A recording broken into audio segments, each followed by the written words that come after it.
right, so here we are heading north of Lubbock out of Sweetwater on 84. And so basically, this is kind of an interesting confluence of technologies and energy.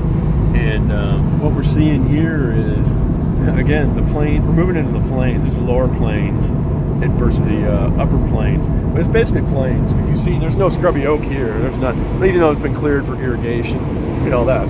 I don't know what the average precipitation is on this part of the world. But we call this high prairie, or maybe low prairie, dry land.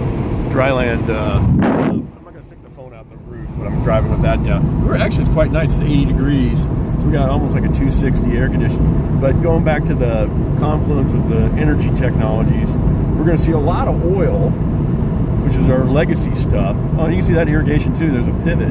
So again, they're having the water to get anything to grow out here, you know, for agricultural reasons.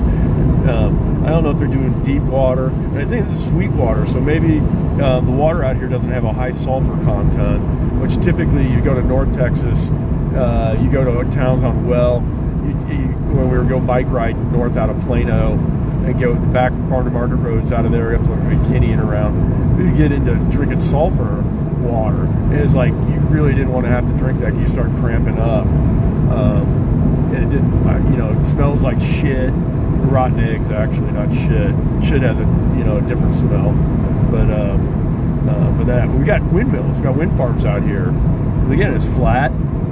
Don't have to do a lot of clearing. The land's pretty clear as it is, and you can actually farm underneath there.